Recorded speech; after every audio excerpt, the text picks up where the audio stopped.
Coulomb का नियम किन्हीं भी दो बिंदु आवेशों के मध्य लगने वाले विद्युत बल के बारे में बताता है। इस नियम के अनुसार किन्हीं भी दो स्थिर बिंदु आवेशों के मध्य लगने वाला आकर्षण या प्रतिकर्षण का बल दोनों आवेशों के परिमाण के गुणनफल के समानुपाती होता है तथा उनके बीच की दूरी के व्युत्क्रमानुपाती होता है। मान लीजिए ये पहला बिंदु आवेश Q1 दूसरे बिंदु आवेश Q2 से r दूरी पे रखा हुआ है, तो इन दोनों के मध्य लगने वाला आकर्षण या प्रतिकर्षण का बल Q1 Q2 के समानुपाती होता है। इनकी बीच की दूरी के वर्ग के व्युत्क्रमानुपाती होता है। अगर दोनों समीकरण को मिला दिया जाए तो F समानुपाती होगा Q1 Q2 upon r square के। यहां पे अगर मैं समानुपाती का चिन्ह हटाऊं तो मैंने स्थिरांक लगाया ke Q1 Q2 upon r square, जिसको समानुपातिक स्थिरांक बोलते हैं, जिसको समानुपातिक स्थिरांक बोलते हैं।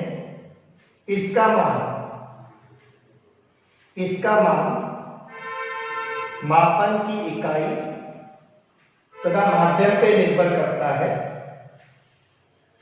मान लीजिए मैंने SI पद्धति में वायु माध्यम लिया, SI पद्धति में मैंने वायु माध्यम लिया, तो इस ke का मान 1/4 पाई एप्सिलॉन नॉट होगा। इसका आंकिक मान लगभग 9 × 10⁻⁹ न्यूटन मीटर स्क्वायर प्रति कूलाम स्क्वायर आएगा। न्यूटन मीटर स्क्वायर प्रति कूलाम स्क्वायर आएगा। अब यहां पे एप्सिलॉन नॉट वायु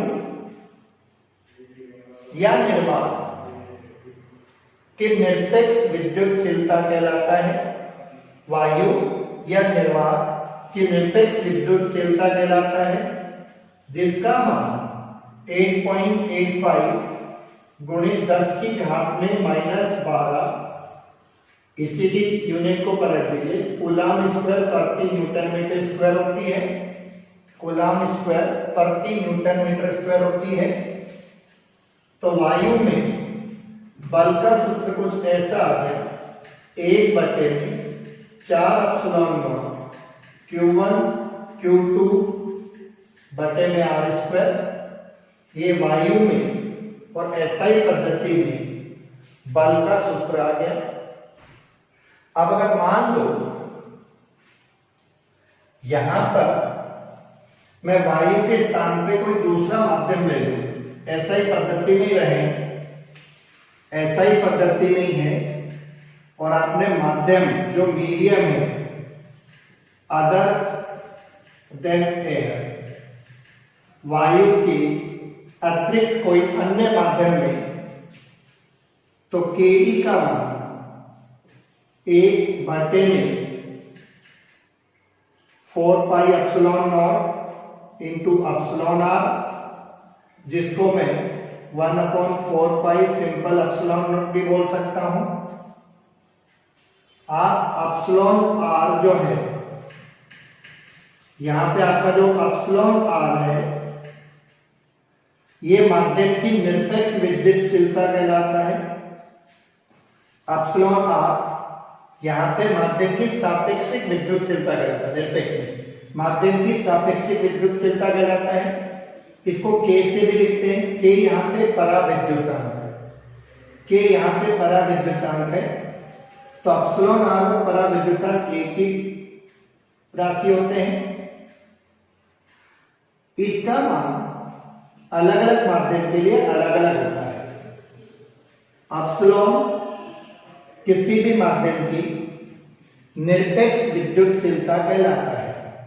एप्सिलॉन किसी भी माध्यम की निरपेक्ष विद्युतशीलता कहलाता है।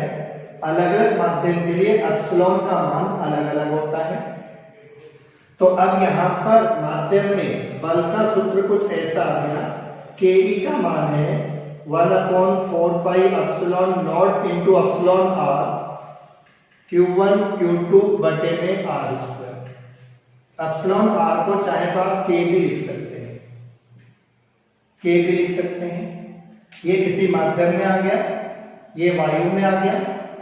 माध्यम में सूत्र था 1/4 epsilon not epsilon r Q1 Q2 बटे में आर स्क्वायर।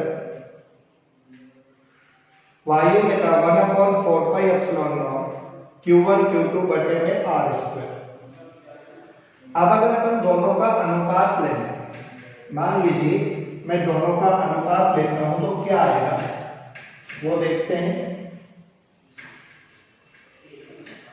ये देखिए, वायु में जो बल था, अगर माध्यम में जो बल है उसको विभाजित करो, Q1 Q2 बटे में आर स्क्वायर दोनों में है, 1 बटे में 4 एप्सिलॉन नॉट दोनों में है, डिवाइड करेंगे तो ये एप्सिलॉन आर जिसको अपन के भी बोलते हैं। तो माध्यम में वायु में बल और माध्यम में बल का अनुपात परावैद्युतांक के बराबर होता है। परावैद्युतांक के लिए एक सूत्र और लिख सकते हैं यहां से, तो यहां से निकालेंगे तो ये सूत्र हो जाएगा कुछ ऐसा, एप्सिलॉन के अपॉन में एप्सिलॉन नॉट। के का एक सूत्र ये हो गया। के सूत्र में कैसे लिखा वो अपन ने देख लिया। इसका अर्थ समझने का कोशिश करते हैं। इधर देखें, जैसे वायु में बल अपॉन में माध्यम में बल, इनका अनुपात के कहलाएगा। तो वायु में बल बटे में के बराबर माध्यम में बल। के का मान अलग अलग माध्यम के लिए अलग अलग होता है।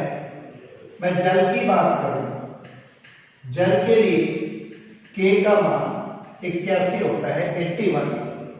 तो जल में बल का सूत्र कुछ ऐसा हो जाएगा, Fa बटे 81, मतलब बल 81 गुना कम हो जाएगा। बल अगर 81 गुना कम हो गया, अगर मैं देखूं जल, अगर मान लो वायु में किन्हीं भी दो आवेशों के मध्य लगने वाला बल अगर 81 न्यूटन है, तो जल में आके ये बल सिर्फ 1 न्यूटन बचेगा। मान लो ये दो आवेश यहाँ पर वायु में रखे थे एक दूसरे से कुछ दूरी पर, मैंने इनकी बीच की वायु को हटा दिया। आवेश अपनी जगह वैसे के वैसे आर दूरी पर ही है, यहाँ पे मैंने जल भर दिया इनके बीच में। तो पहले बल 81 न्यूटन लग रहा था, वो बल अब 1 न्यूटन लगेगा, मतलब उनके मध्य लगने वाला बल 81 गुना हो जाएगा। अगर किसी माध्यम का परावैद्युतांक 5 है तो उनके बीच में लगने वाला बल 5 गुना कम हो जाएगा अगर वायु की जगह माध्यम रख दिया तो। यह आपने पूरा ऐसा ही पद्धति में देख लिया। अब अपन सीजीएस पद्धति में चलते हैं। कूलाम के नियम के लिए सीजीएस पद्धति में चलते हैं। अगर मैं सीजीएस पद्धति में जाऊं और माध्यम वायु ले, तो जो के था, के का मान 1 लेंगे, तो बल का सूत्र कुछ ऐसा आ गया, Q1 Q2 बटे में आर स्क्वायर। ये बल दाईं में लेंगे। अगर मैंने फिर सीजीएस पद्धति ली और माध्यम में वायु की जगह अदर मीडियम ले लिया, कोई अन्य माध्यम ले लिया, तो ऐसी स्थिति में के का मान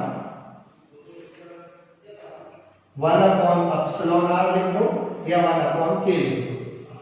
तो बल का सूत्र कुछ ऐसा है, 1/εr Q1 Q2 upon r square. ये लिखाएगा दाईं में।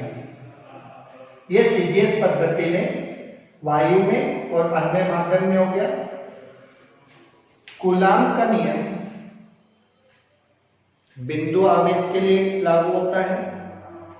दूसरा, आवेश स्थिर होना चाहिए, यानी कि कूलाम का नियम स्थिर बिंदु आवेश पे ही लागू होता है।